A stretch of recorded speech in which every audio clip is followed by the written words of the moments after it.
Imagine if the profession of chiropractic had its own kind of Navy SEAL team that was equipped with attorneys, researchers, lobbyists, PR teams. Chiropractic is no longer the fragmented, segmented profession that's easy to start picking apart. We're standing our ground. We've got a huge number of people behind us, and we're going to defend the rights of those that do what we believe.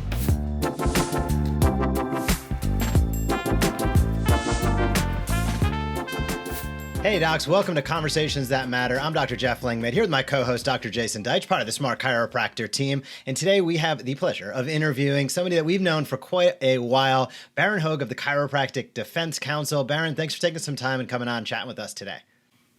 Hey, I appreciate it, gentlemen. It's going to be a good time. You got it. So for anybody out there who has no clue what the Chiropractic Defense Council is, why don't you take a few minutes and explain exactly what is this organization, what are you guys looking to do, and kind of give that 30-second, 1-minute elevator pitch as far as what you're up to these days. Yeah, so the Chiropractic Defense Council, otherwise known as the Good CDC, started in February. We essentially are an organization that is protecting the rights of practicing chiropractors around the world.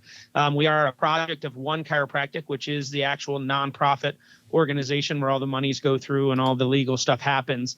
But the Defense Council is the project that we're leading really across the world. We're in 7 countries now defending the rights of practicing chiropractors. So we are essentially a Navy SEAL team for the profession of chiropractic. That is a great way of putting it. A Navy SEAL team that we've always needed. Let's get deeper. I mean, let's get right into it. Bharon, we've known you for decades now. You have been behind some of the most important initiatives on sort of institutional level to whatever degree you want to, get into any of that stuff. But you really are the perfect guy for this type of position to spearhead what's going on. We can get into all about the organization and transparency and dues and all that stuff. But what I really want to, focus most on is what's your goal and why should chiropractors care? Why does it matter? That's really what these conversations are all about. Chiropractors are practicing, they're working hard. Why should they pay attention to this organization now? What are the risks and what are you guys doing about it? Yeah, well, I'll do my best to answer this as concisely as I can, but there's a long story kind of about why we're doing what we're doing and how. And Jay, you were more involved in this than probably anybody because you were a part of it back in 2016 when we originally created One Chiropractic.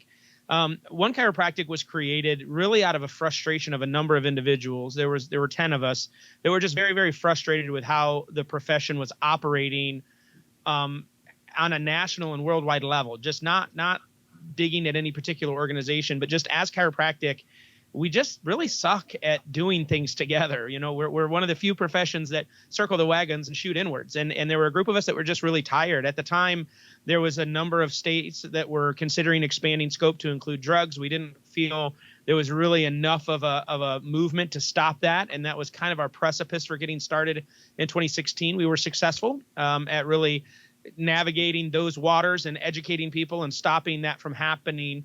Then for a while, we were kind of an organization that kind of was looking for a reason to exist. We were doing some good work, and my history of being an executive director in a state association and being connected with a number of the national organizations, I was able to look for areas that things needed to be done, but they weren't getting done. One of my favorite quotes that really drives me to this day is from Buckminster Fuller that says that you cannot change an existing reality by fighting it. You need to create a new model that makes the old model obsolete. And that's really been the essence of what we're trying to do. We're trying to create a new model for the profession of chiropractic to actually operate. There's a lot of talking that happens. There's a lot of meetings. There's a lot of well-intentioned things within chiropractic, but there's not a ton of action.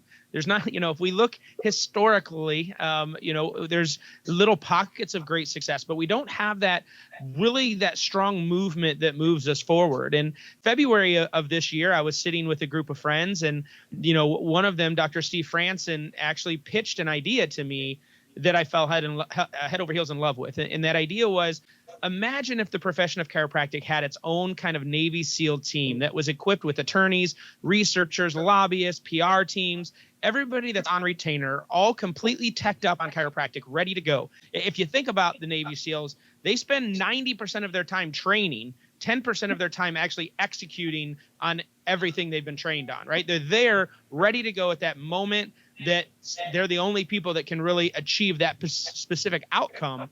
And he's like, imagine if we had that for chiropractic. And we've been under attack in various forms for 126 years, but we've always been retroactive. We've always been defensive. And most of the time, our defense takes more time and money than it should if we were prepared for it. And at the time, we were dealing with, in Australia, we were dealing with chiropractors being told they can't see children. In Canada, they had new regulations come out on their ability to do x-rays. In Texas, we were fighting with the Texas Medical Association for chiropractors to be able to use the term neurological and do exams. So we had these real life things at that time that we were like, man, and we're not organized. Everyone has to go into fundraising. Then we have to interview attorneys, and all that stuff takes time, and we miss key opportunities to be able to make a difference. And so as I sat there, I'm like, I love this idea. And this is definitely something I feel I'm capable of making happen. And so in February, we created this project of the Defense Council. Now, little did we know that our world was going to turn upside down overnight. God's time is perfect, and I'm thankful for that guidance and direction. But, we started developing everything in February, March, April, May, June. We kind of launched in July with a summit, an online summit. And then in August is when the first mandate hit in California. And we were one of the first organizations to actually immediately mobilize, hire attorneys, really start working with chiropractors. It spread to 7 states across the United States. Then it spread into Australia and New Zealand. We're in South Africa now because they're talking about it, in Canada. And we've just really grown to this very large organization that is taking head on the issues where chiropractors are being told they have to do something to practice, or where they're being restricted in their ability to practice, whether it be x-ray issues or their ability to treat pediatrics. And so we're that organization that is not afraid to stand on the front lines and say, no, absolutely not. One of our slogans is "Don't tread on me." And we're standing very proudly saying we're done. Chiropractic is no longer the fragmented, segmented profession that's easy to start picking apart. We're standing our ground. We've got a huge number of people behind us, and we're going to defend the rights of those that do what we believe. And it's been successful thus far. We're about 5 months into it, and it's just been an incredible journey. It really is. And I want to make sure people understand this is not just some idea. This is something that you've actually taken from an idea. And over the past, 5, 6, 7 years, not just since August or the pandemic, you've been building, I guess you'd call it a coalition. I mean, you've got, why don't you tell us, you've got thousands of chiropractors around the world donating monthly, whatever numbers you feel comfortable sharing. I just want people to know this isn't like, hey, we got an idea, what if? This is something that is fully going on, operational, already very successful to whatever degree you can tell us, what kind of team do you have? But what I really also want to make sure we get into is what's the existential threat to our profession now? And where are the canaries in the coal mine worldwide that we may not here in America think are a big deal to us because we're not there, but may actually start setting precedents that could quickly become very dangerous for our profession here in the nation? Yeah, so I'll pick that apart because there was a number of things in there. When we started One Chiropractic, we really wanted to do something different. Again, that whole, Buckminster Fuller quote. And one of them was the economics. And we knew we wanted to take on projects. We wanted to do things other people weren't willing to do because of potential political fallout, because there was no money in it. Most people in our profession will take on anything if they can get famous or rich. It's the other work that needs to get done that maybe nobody ever knows about, or you can't make a ton of money doing it that never gets done. And so we wanted to take those types of things on. My experience as an executive director of a state association and my time serving on the boards of national organizations, I saw a lot of that. And most organizations are not equipped to take that on. They don't have the manpower. They don't have the economics. So when we started One Chiro, we thought we wanted to do something different. And part of it was our funding model. And it hasn't changed since 2016 till today. And that is that we wanted people to pay $33 a month, $33 after the 33 principles. And it was a small enough number that most people, really anybody, could afford it. Even students or anyone else can afford $33 a month. It was a significant number that when they saw it on their credit card statements that, they knew why they were giving, because that number is an odd number, but not in the chiropractic world.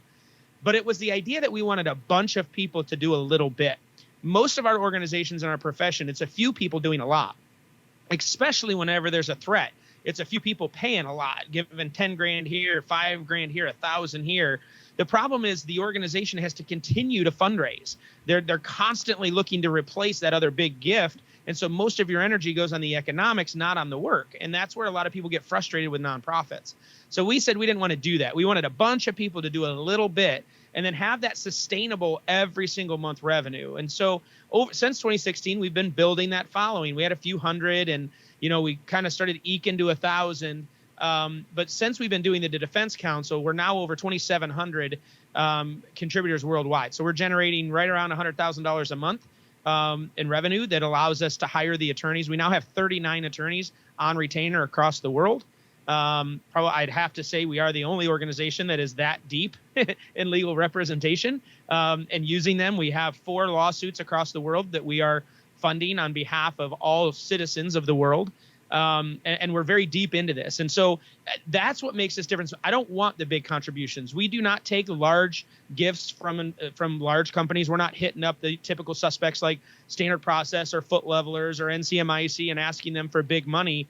All we've asked them to do is to spread our message so that we can get to the masses to get the $33 a month, because that's the sustainable model for us to continue this fight. The big gifts are nice, but then you've got to try to replace them. And I didn't want to build my budget. I didn't want to build my whole strategy on someone giving me $100,000. I wanted it on a whole bunch of people giving me 33. Then when people come and go, I don't really feel it, and so people can stop contributing whenever they want to stop.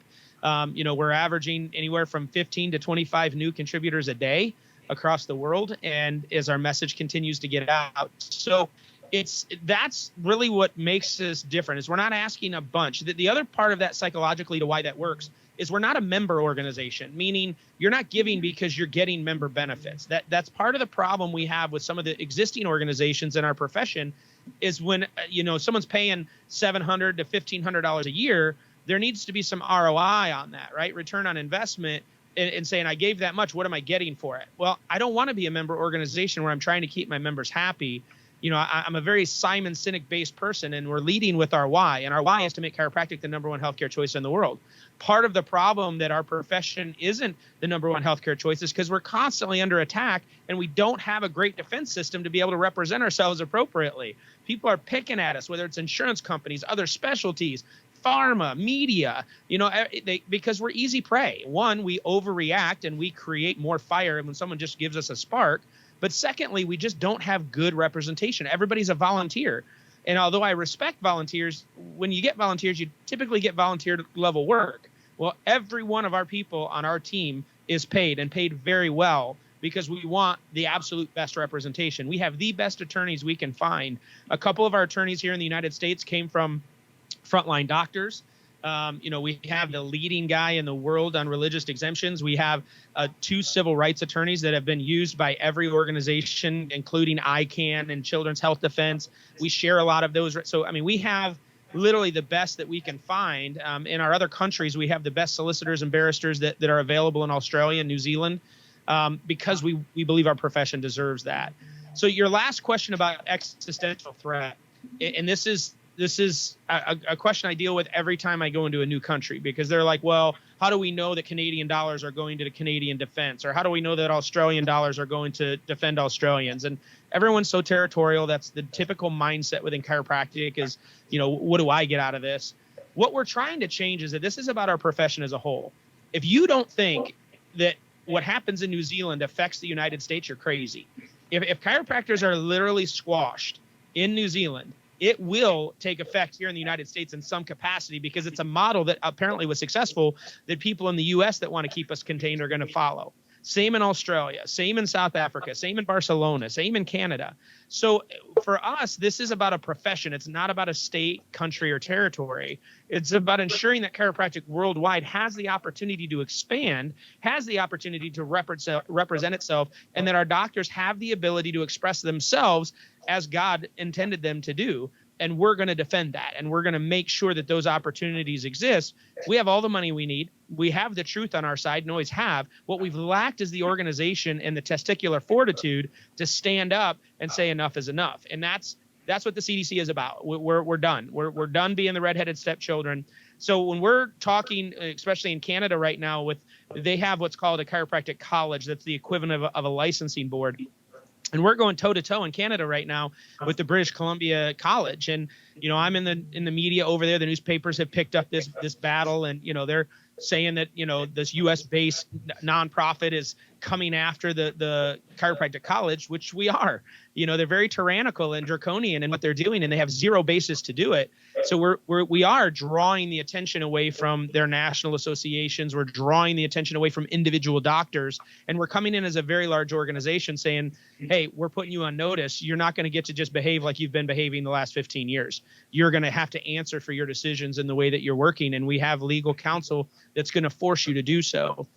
So it's been, these are the things that affect all of us in a profession. If Canada is successful, or British Columbia is successful at saying that x-rays should only be taken if there's a severe subjective acute finding, which is the stupidest accumulation of words. And Jeff, you could go all day on that with all of your research background.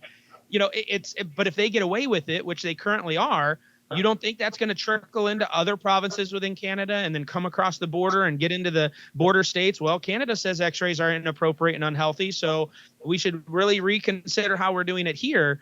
All this stuff affects everybody. And so we need to stop it wherever it starts, and not only stop it, but beat the hell out of it so people leave us alone and they can go after some other specialty that's unprepared and not organized and leave us alone. So the existential threat is this. We are getting more attention right now as a profession than we've ever gotten. And I see that as an amazing opportunity. But if we don't stand up and make sure we have the defense system in place to protect the growth, we're going to get killed, just like we did in the 90s when managed care came in and we weren't prepared for it. And we had the Mercedes 80s and then went into the next 25 years of the worst reimbursement our profession has ever seen. And it's because we weren't prepared. We loved the growth, we loved the attention, but we didn't understand the mechanism to ensure that we sustained the success we had. Well, One Chiropractic is committed to ensure that as we gain a foothold, which we are, that we're also defended, that we also take into consideration that the attention we're getting also brings potential threats that we need to be prepared for. And that's essentially what we're doing. Right on. One of the questions I know I saw some docs have when the project first got announced was, is this a political organization? Is this a straight chiropractic thing? Is it for every chiropractor? Obviously, you mentioned 33 principles and what's going on in Canada with x-rays, of which there are chiropractors on both sides. Personally, I think it's an education and a technique issue of where it starts. And I think from there, then everything, kind of goes. So I don't like a lot of how it was done. And I think that chiropractors practicing certain techniques should be able to continue to do those techniques because they were taught that and they probably helped a lot of people along the way and done a great job. But getting back to my question quickly, is this a political organization? If I'm a chiropractor and I'm movement-based, rehab-based, is this something that I can feel good about supporting? Are there going to be things down the road that maybe I'm not 100% in line with? How would you describe it? How would you view it? And what's your answer to that, Bharon? Absolutely not a political organization at all. As Bharon Hoag, I have my opinion, and everyone that's on our advisory board, they have their opinions in the way that they choose to practice or how they operate within their organizations. As an organization, though, we are not political. We fight for the rights of practicing chiropractors to be able to practice inside their scope, period. Now, the only place we'll draw a line is we will never support anything that expands the scope of chiropractic to include drugs. Never going to do it. But if you want to do rehab, nutrition, laser, ART, Graston, I don't care. I do brain tap in my clinics, right? So I have no issue with however you want to practice as long as the way you're practicing is within your scope. And to that line, I want to be very clear because this is another line in the sand that we have drawn as an organization. Most organizations that have growth like we've had do what's called feature creep. And it means all of a sudden you have all these people following you. So you start thinking of these parallel projects or services or companies that you can create to really maximize the access that you have to these new people. We will never do that. We are very committed that we only work to protect the rights of practicing chiropractors, period. Because all the people that have supported us, and we have a number of organizations like AMP, like NCMIC, ChiroSecure, colleges, oh gosh, I always forget their name. AMC, Tony Ebel and his pediatric experience, and just a lot of organizations and groups love what we're doing, and they've spread to their members what we're doing. The minute we start doing feature creep and doing seminars and doing consulting or doing legal representation, we're now stepping on the toes of state associations, national associations, and everybody else. So we will always stay in our lane, and we will go to town. If there's a state that they have a great scope, let's take someone like Illinois or Florida, where they have a very large scope, and anyone comes in to try to help like crush it, we will be there to look and see what's going on and see if that's negatively affecting a chiropractor's ability to practice. Now, if it's a political battle between one organization to another, I'm not going to get in the middle of that. But if it's really limiting a chiropractor's ability to practice, such as x-rays, the pediatric issues, those types of things, that is our lane. I'm not going to help you get reimbursed for an E&M. Like that's not what we do. There are other organizations that do that. But this isn't about us pushing a vitalistic agenda over a mechanistic. This is about ensuring that chiropractic has the ability to expand and chiropractors have the ability to practice according to their education, period. Bharon, we could spend hours going through it. We have, and we will again, and I look forward to those opportunities as well. We just wanted to give you an opportunity to share with our audience, thousands of people who have the opportunity to be able to watch this, thousands of chiropractors specifically, who will have the opportunity to watch this. I'll just say, I was part of the founding group. We've made founding donations. We're now actively supporting the group currently now as it is. Jeff and I aren't in practice. We know this is something that the profession needs, an immune system of sort to protect us exactly from, the outside, issues that are going on. We could go on for a long time, and we'd love to, but let's just take a few minutes, kick it back to you. You've got thousands of chiropractors listening, hopefully. What do they need to know, and what do you want them to do? Yeah, so here's our vision is this. Our ultimate goal is to get to 15,000 contributors, right? 15,000 people that are under our umbrella, which is a huge number, and it's never been done in our profession before, that 15,000 chiropractors on any level, whether it's worldwide or national, it's just never happened in the history of our profession.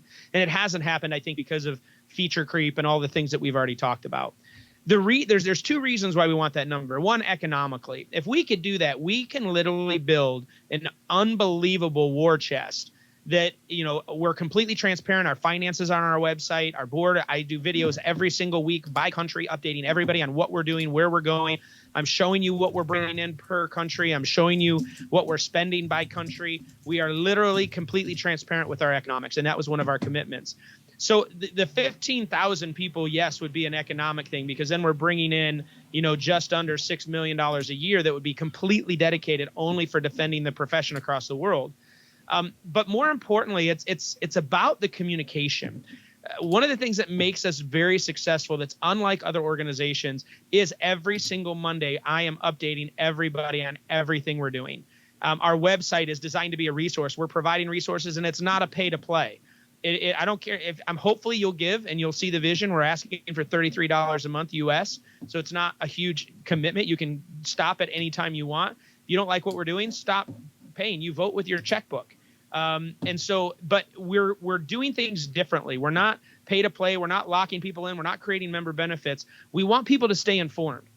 We want them to have access to what's really happening from this legal side of the world and this battle that we're facing in different areas across the world, and stay educated and informed on what's going on without the politics, we'll never sell our list. You'll never see us repping a product or a service. We just don't do any of that because of our economic structure. We don't get money from vendors, right? We get it from the actual practicing chiropractors and allied health professionals around the world. So we want to do it differently. Go to our website, watch our videos. You can go to the country. You can watch at any country. You can see what we're doing in what country, how we're doing it, how we're communicating, and stay informed. That's the power of chiropractic, is us being linked in some capacity where true information is being displayed, and it gives people the opportunity to get involved. And so, again, we're going at it differently. I praise God. The growth that we've had and what we're doing has been incredible. The work that's being done is just, Jason, even when you and I were together in Nashville, I shared with you some emails that I get on the regular. And, to know that these people have a place where they belong, that they don't feel alone, they don't feel isolated, they have a place to go when the shit's hitting the fan, and we can lead them and guide them in the right direction. It's powerful, and I'm honored. I'm honored to be where I'm at in this time in history. And we're going to keep fighting because chiropractic is going to be the number one healthcare choice in the world. I'm committed to it. And we're gaining ground every single day. So I'd ask you to go to our site, defendchiropractic.org. defendchiropractic.org. Check it out. See all the things that we're doing. And if you have questions, hit the contact us, and I'll be more than happy to respond to anything anyone has. Bharon, appreciate you coming on today. We'll drop that link down in the show notes for sure. We'd love to have you back on in the not too distant future, get an update on what projects you're working on, where you're at. Today was really that introduction, so docs can have a better understanding of who you guys are, what you're about, what you're looking to do, so that they can make an informed decision, as you said, on where they want to spend their money. But I think we're going to encourage docs, click the link, check out the website. You can click around and see exactly what's up as you described. Thanks for being a guest today. We'll look forward to having you in the, again, not too distant future. Bharon, we'll talk to you soon. Bye-bye. Thanks, guys. God bless. Hey, if you like that video, be sure to subscribe to The Smart Chiropractor. We are posting videos on how you can market your chiropractic practice in a way that teach and invites consistently. We have found that is the magic formula to big time growth. So if you like this video, be sure to comment down below, smash that subscribe button, or visit us at thesmartchiropractor.com.